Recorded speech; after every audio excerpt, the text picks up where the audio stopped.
Tanguy, uma doença de nome complicado agora, espondilolistese. Que doença é essa? Se nós separarmos um pouquinho o nome, você vai ver que fica fácil. Espondilo vem de coluna e listese, escorregamento. Ou seja, é quando eu tenho escorregamento de uma vértebra sobre a outra. Toda coluna ela tem um alinhamento, toda vértebra começa aonde a outra termina. E ali no meio eu tenho um disco. Quando, por algum fator, eu tenho uma quebra desse alinhamento, eu venho a ter uma instabilidade naquele nível.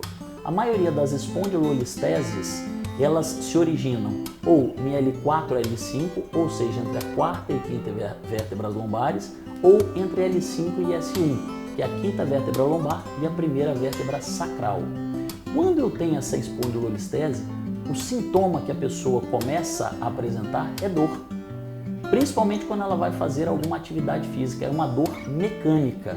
Então essa instabilidade leva a um quadro doloroso. Alguma atividade física específica ou uma simples caminhada já pode provocar essa dor? Isso depende do grau de espondilolistese. A espondilolistese ela é chamada espondilólise quando eu só tenho o defeito na parte posterior.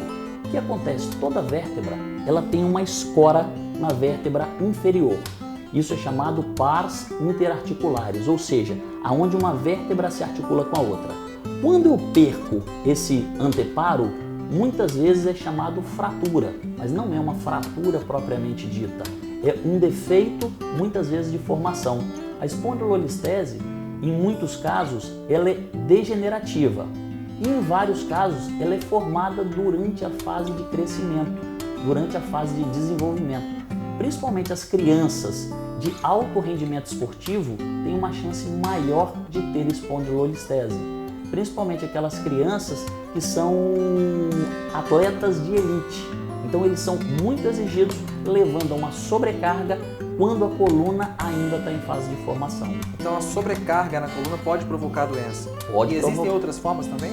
Existe a degenerativa, igual eu te falei, que é o quê? Pelo próprio desgaste que pode se formar a espondilolistese. E também existe a forma traumática, né, Felipe? Quando a pessoa tem algum trauma, alguma pancada na região, que também pode levar a essa falha da escora da vértebra de cima na vértebra de baixo. E como que vocês conseguem diagnosticar esse problema? Muitas vezes o paciente chega no consultório queixando de dor. Às vezes ele pode perceber a palpação da coluna na parte posterior, não ele, alguém às vezes palpando, você percebe um degrau no qual uma vértebra já escorregada em relação à outra, ele consegue palpar esse degrau. A espondilolistese ela varia de grau 1 a grau 5. No grau 5 ela é chamada espondilolitose, que é quando a vértebra tem um escorregamento completo. Mais grave. Só que são casos extremamente graves.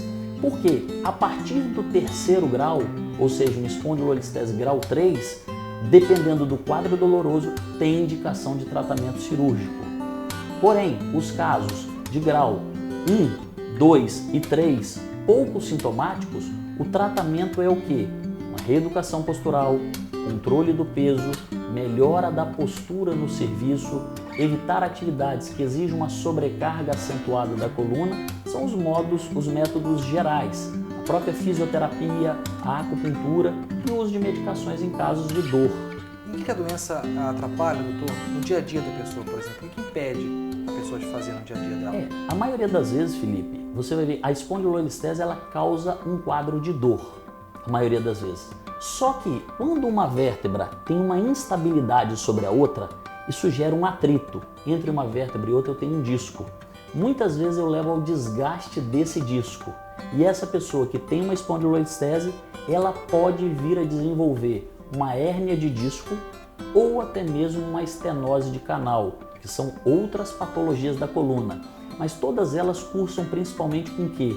Dor na coluna ou dor irradiada muitas vezes para a perna. Isso é chamado de ciatalgia.